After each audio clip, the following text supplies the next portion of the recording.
Saat ini, penggunaan AI dalam pembuatan konten digital, mulai dari artikel, gambar, video hingga suara, sedang mengalami lonjakan yang sangat pesat.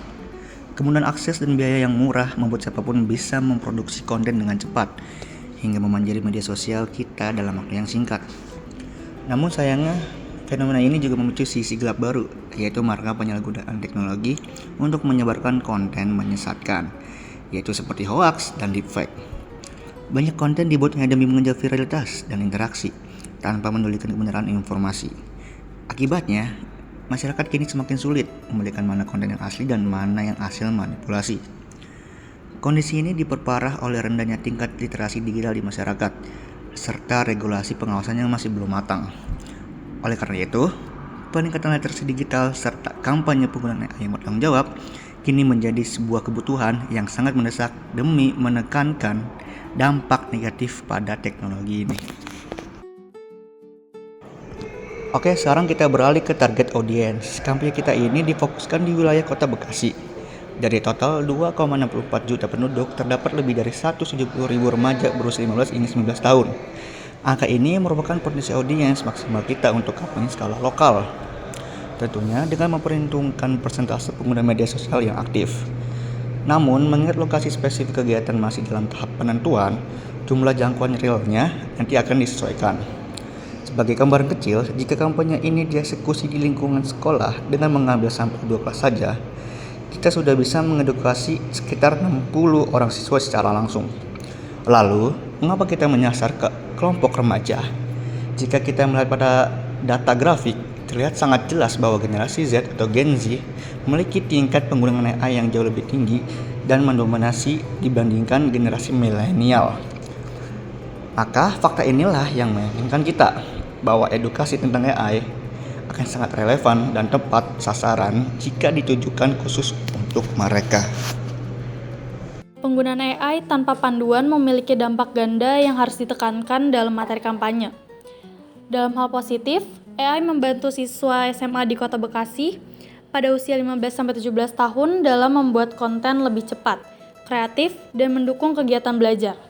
Seiring tingginya akses internet pada remaja di Indonesia kurang lebih 99,16%. Dalam hal negatif, penggunaan AI mempermudah penyebaran hoaks dan manipulasi informasi di kalangan remaja, terutama karena literasi digital yang masih kurang diperhatikan, sehingga informasi salah mudah dipercaya dan dibagikan. Sosial dan etika penggunaan AI tanpa pengawasan dapat menurunkan kemampuan berpikir kritis dan kesadaran etika digital pada siswa SMP di Bekasi, serta meningkatkan resiko penyalahgunaan teknologi dalam komunikasi di media sosial. Ekosistem media yang berinteraksi dengan audiens memiliki aturannya sendiri. Memahami aturan ini sangat penting. Didominasi oleh video berdurasi pendek, ekosistem media anak muda saat ini didominasi oleh TikTok, Instagram Reels, dan juga YouTube Short. Rentang perhatian sangat pendek, kurang dari 15 detik, yang dimana AI sebagai sarana pengeditan konten semakin gampang diakses. Sistem algoritma media sosial menyebarkan konten berdasarkan apa yang disukai remaja, bukan apa yang sebenarnya terjadi. Jika mereka mengklik konten yang dimanipulasi AI, sekali saja algoritma akan terus memberi mereka konten serupa, membuat berita bohong tampak seperti fakta. Dari krisis gatekeeping, tidak ada editor yang menyeleksi konten sebelum dipublikasikan. Setiap remaja adalah pemimpin redaksi untuk akun mereka sendiri, dan juga AI yang semakin berkembang luas, kurang adanya filter untuk konten yang diciptakan dari prompt. Berikut gambar-gambar yang kami dapatkan di media sosial yang berhubungan dengan ekosistem media. Selanjutnya ada sasaran strategi. Yang pertama ada spesifik, yaitu mengedukasi siswa SMP tentang manfaat AI. Juga cara menggunakan AI secara bijak.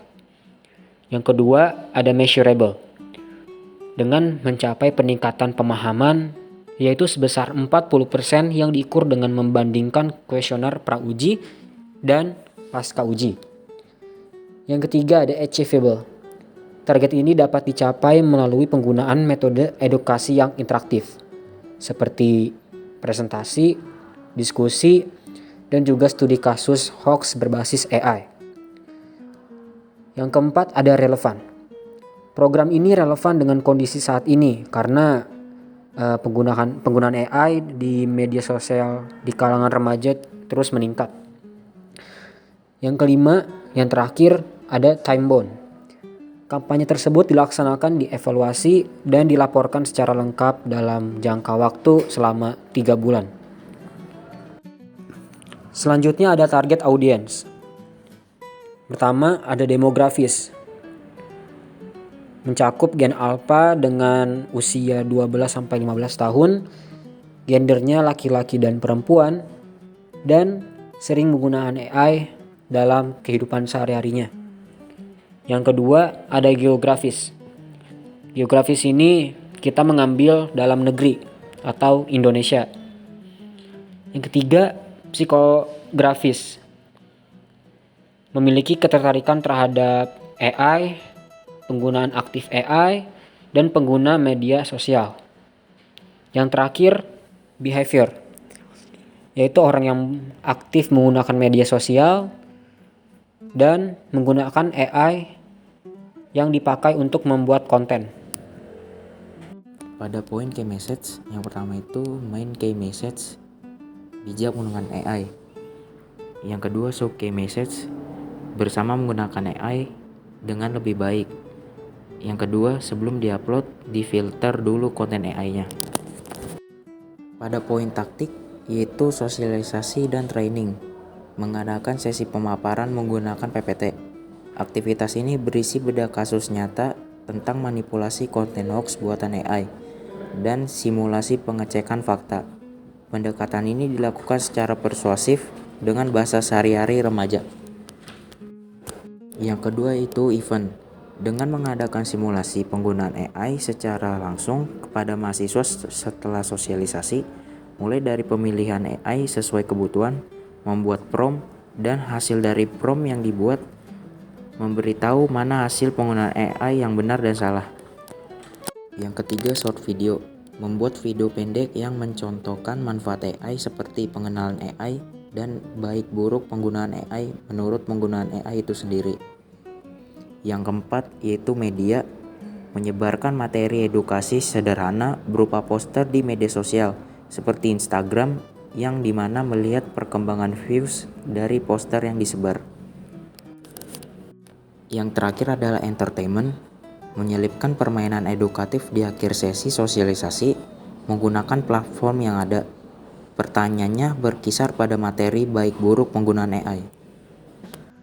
Kami mengambil Instagram sebagai media sosial yang besar sebagai platform online yang akan menyebarkan informasi edukasi kami. Adapun contohnya kami paparkan. KPI atau evaluasi. Yang pertama, sosialisasi. Terdapat 17 siswa yang mengikuti sosialisasi, lalu ada 3 siswa yang bertanya dan ada 3 siswa yang menjawab materi dari pemateri. Lalu seluruh siswa mengikuti rangkaian kegiatan selama sosialisasi hingga selesai. Terdapat pertanyaannya pun. Yang pertama, bagaimana AI berguna untuk pelajaran? Yang kedua, kenapa video AI banyak di TikTok kalau memang bisa menimbulkan hoaks? Lalu yang ketiga, apakah AI berpengaruh di keseharian kita? Lalu terdapat juga sesi dokumentasi dan juga beberapa absen dari para siswa yang mengikuti kegiatan. Lalu yang kedua, feeds Instagram. Dalam postingan feeds Instagram, kami menampilkan beberapa edukasi berupa poster yang dimana poster tersebut akan disampaikan ke followers dan orang-orang random sebagai jangkauan yang luas. Berikut pun juga gambar dari poster tersebut, yaitu 3 kesalahan yang sering dilakukan saat menggunakan AI. Yang ketiga, konten edukasi. Dalam konten edukasi pun, kami juga memasukkan penjelasan penggunaan AI yang dilarang, agar siapapun yang mendapat video ini dapat mengerti penggunaan AI yang seharusnya. Yang keempat, Instagram Insight. Ini merupakan laporan salah satu dari konten AI Knowing yang dimana mendapatkan banyak tayangan dan menjadi tolak ukur keberhasilan luas jangkauan yang diinginkan dari kelompok 7.